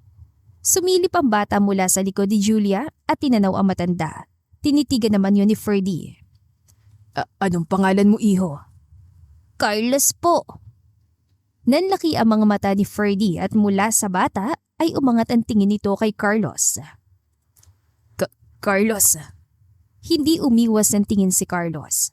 Alam niyang naiintindihan na ni Ferdy ang nangyayari. Lalo na nang biglang tila nagbagong ekspresyon ng mukha nito. Sinubukan nitong umupo ng maayos, kitang galit sa mga mata. Sinabi ko sa'yo, ilang beses kitang pinalalahanan sa lahat ng tao. Ferdy, huwag mo. Dad, please. Humakbang si Julia palapit sa ama para pigilan itong tumayo. At doon lang bahagyang kumalma si Ferdy. Dahil nang tignan nito ang anak, walang galit sa mga mata nito. Walang pagsisisi, walang kahit na ano. Unti-unti, nabawasan ang galit ito at muling bumalik ang tingin sa batang nagtatago sa likod ng anak. Siya ba si Lolo, Mami? Oo, anak. Pinalapit itong anak sa kama ng kanyang ama. Magmano ka kay Lolo, Carl? Mano po, Lolo. Nahihiya nitong sabi sabay kuha sa kamay na matanda. At iyon lang ang kailangan ni Ferdy para tuluyang lumambot ang puso nito. Diyos ko. Nanginginig ang kamay nitong hinawakan ang kamay ng apo. Halika nga dito. Pinagmasdan ito ni Ferdy na parabang nakakita ng anghel. Apo ko, may apo na ako. Salamat sa Diyos. Bumaling siya kay Julia at hinuli ang kamay nito. Anak, I'm so sorry. Sa lahat ng nagawa ko, sa mga kasalanan ko sa'yo. Dinamay kita sa gulo ko. Ginamit kong pangalan mo. Hindi ko alam na yung palang sisira sa'yo. Patawarin mo sana ako. Umiling-iling si Julia at lumapit sa ama para pahiran ang luha nito. Dad, tama na. Hindi, kailangan mong marinig. Magpapaliwanag ako. Hindi na kailangan. Alam ko na po ang lahat. Nagalit po ako sa inyo noon pero ngayon, okay na ako, Dad. Anak ko, salamat. Salamat. Lolo, wag na po kayong umiyak para po gumaling kayo agad. Napangiti si Ferdy pero lalo lamang ito napaiyak. Nako nga po ko. Oo, sige apo ko. Hindi na iiyak ang lolo. Lalo na't nakilala na kita't nakita. Walang mapaglagyan ng saya ang puso ni Ferdy pero na makita nito nakatayo sa may pinto si Carlos ay tila muling kumulo ang dugo nito. Carl, gusto mo ng juice? Tanong ni Julia sa anak. Pilit na pinapakalma ang boses dahil ramdam nito ang tensyong namamagitan sa mat kay Carlos. Opo, Mami. Sige, kuha ka sa backpack mo. Doon muna tayo sa sofa para makapag-color ka rin na maayos. Samantala, hindi inaalis si Ferdy ang tingin sa kanya. Carlos, alanganin siya lumapit dito. Walang hiya ka rin talaga ano? Pinagkatiwalaan kita. May kasunduan tayo, hindi ba? Itinuring kitang parang kapatid, hayop ka. Tapos, napatingin si Ferdy kay Juliet sa anak nito sa sala. Napabuntong hininga ito. Niloko mo ko. Bakit hindi mo malang sinabi? Dahil alam kong pipigilan mo ko. Siyempre, hayop ka. Mapakla ang naging tawa nito. Alam mong pipigilan kita, alam mong magagalit ako, pero tinuloy mo pa rin. Mahal ko talaga siya, Ferdy. Sa wakas ay nagawa niyang sabihin dito ang matagal na niyang pinakatatago. Napapikit si Ferdy. Kailan pa? Matagal na, bago pa siya umalis pa Amerika. Sinasabi ko na nga ba, kaya ganoon na lang kung mag-alala ka sa kanya. Hindi ko pinalano, Ferdy. Abay, wala talaga nagpaplano ng ganyang klaseng gulo. Tumango lang si Carlos at tumahimik. Alam mong galit ako sa ginawa mo, Carlos. Pero kung hindi dahil sa'yo, wala akong apo ngayon. Tinapunan ni Ferdy ng tingin na mag-ina doon sa salat na pailing. Hindi kita mapapatawad agad, naiintindihan mo? Hindi ko naman hinihingi na mapatawad mo ako agad. Alam ko marami rin akong kasalanan sa'yo at kay Julia. Pero hindi rin kita pwedeng ipagtabuyan basta-basta. Bahagyang napangiti si Carlos. Mahal mo pa ba ang anak ko? Ha? Narinig mo ang tanong ko at sagutin mo. Rinig na rinig ni Julia ang usapan at maging ito ay napatingin sa kanilang direksyon. Ano, mahal mo pa ba? Bahagyang napangiti si Carlos. Hindi mo gugustuhin ang sagot, Ferdy. Ano nga? Bumuntong hininga siya. Hindi naman nagbago yun. Yun lang ang kailangang marinig ni Julia at para dito, parang nilusaw niyo ng yelong nakapalibot sa puso. Matagal naman nakatitig lang si Ferdy kay Carlos. May papangako mo ba na aalagaan mo sila? Ferdy, ang ibig bang sabihin, wala naman akong choice, di ba? Pabiro pa nitong tanong. Ayoko naman lumaki ng wala nga mga apo ko. Pero syempre, depende pa rin yan kay Julia. Tumango-tango si Carlos. Walang mapagsidla ng tuwa. Makakaasa ka. Alagaan ko sila at ibibigay kong lahat para sa kanila. Dapat lang at kapag pinaiyak mo ang anak ko, papatayin mo ko? Baka. Biro nito. Kapwa sila natawa. Salamat, Ferdy. Halos 1 taon na lumipas at hindi namalaya ni Julia na dahan-dahang gumagaling na ang mga sugat na nakaraan. At sa ngayon, kontento na siya sa kung ano sila ngayon. Wala mang label, malinaw sa kanila ni Carlos ang sitwasyon. Para sa kanilang anak, nagawa nilang patawarin ang isa't isa at maibalik ang dati. Para lang sa bata. Yon ang paulit-ulit nilang sinasabi pero alam nilang hindi naman yun totoo. Mommy, nandiyan na si Daddy! Isang mamahaling kotse ang pumarada sa harapan nila. Nang bumukas ang pinto ay lumabas si Carlos na nakasimpleng puting t-shirt. Daddy! Tawag ni Carl sabay salubong sa ama. Agad ito niyakap ni Carlos at binuhad. Binigyan ako ng stickers and stars si teacher. Look! Wow, ang galing naman. I'm very proud of you, son. Hinalikan nito yun sa pisngi at bumalik sa kanya. Sorry, medyo late. Kagagaling ko lang sa meeting, traffic. Okay lang, hindi mo naman na kami kailangang sunduin. Hindi ko na nga kayo nasundo kahapon, di ba? Nang nasa loob na sila ng sasakyan ay wala pa ring tigil si Carl sa pagkukwento. Mommy, pwede magstay uli si Daddy for dinner? Anak, napag-usapan na natin to, di ba? Sabi ko sa'yo, busy si Daddy sa work niya. Hindi siya pwedeng laging, Pwede naman ako mag-work sa bahay niyo. simpleng sabi ni Carlos na seryoso lang sa pagmamaneho. Ha? Hindi pwede. Bakit hindi? Dahil hindi ka naman makakapagtrabaho sa bahay. Lagi kayo naglalaro ni Carl. So? Napailing na lang siya ulit dahil alam niyang wala siyang laban kapag nagkampihan ng dalawa. Pagkatapos ng hapunan ay agad na nakatulog si Carl. Habang naghuhugas ng pinggan si Julia ay nakatayo lang sa kanyang tabi si Carlos, nanonood. Julia, naisip ko lang. Ano na naman yung nasa isip mo? Natatawa niyang tanong. Kinakabahan ako kapag may naiisip ka eh. Dahil kailan lang, naisip nitong palitan ng lahat ng kitchen appliances niya dahil outdated na raw. Kung ilipat kaya natin si Carl ng ibang school sa next term. Bakit? Better program, better environment. Okay naman siya sa school niya ngayon. May nakita kasi akong school, mas malaki, mas advanced, bagay na bagay kay Carl. Sige, tignan natin. At saka may isa pa ako naisip. Ano na naman, ayoko ng bagong ref please. Hindi pa ako nakakapag-adjust dyan sa nagsasalita mong ref ha. Natawa si Carlos. Hindi ref. Eh ano? Bahay. Napalingon siya rito. Bahay? Oo, yung mas malaki, sa magandang village. Better security, malapit sa bagong school ni Carla. Pinanliitan niya ito na mata. Bakit parang pinagplanuhan mo na to? May mga tinignan lang akong options. Sinasabi ko na nga be. Gusto ko lang na lumaki siya sa magandang environment. Maganda naman dito, Carlos.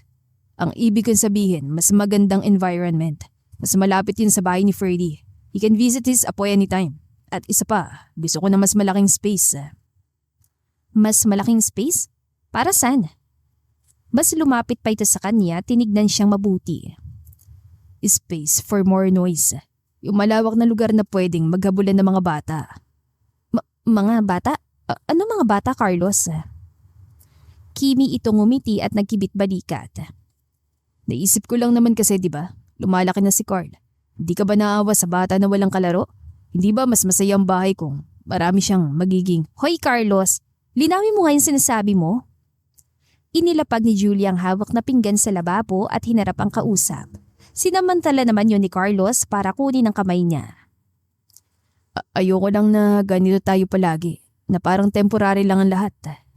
Carlos, hindi mo naman kailangang mag-desisyon agad.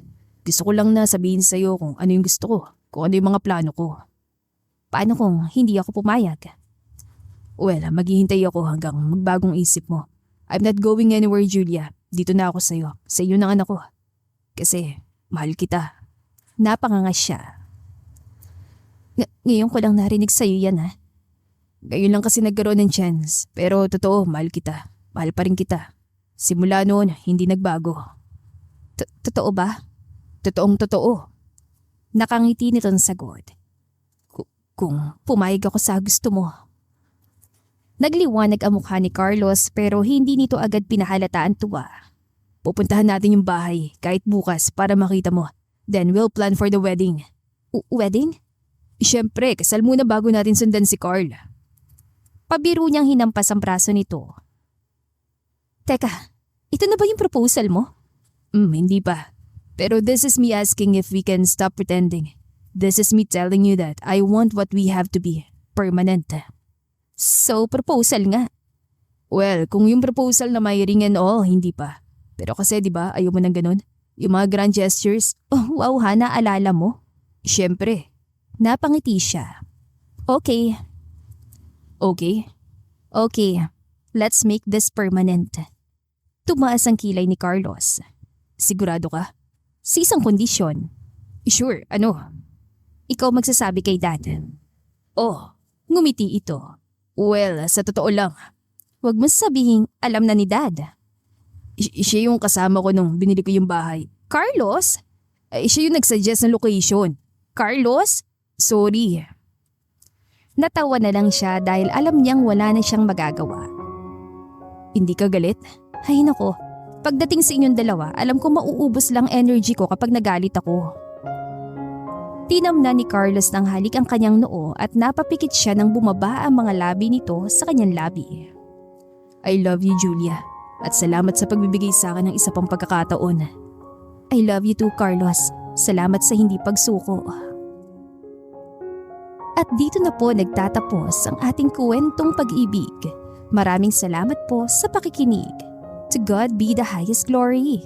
Hanggang sa muli. Paalam!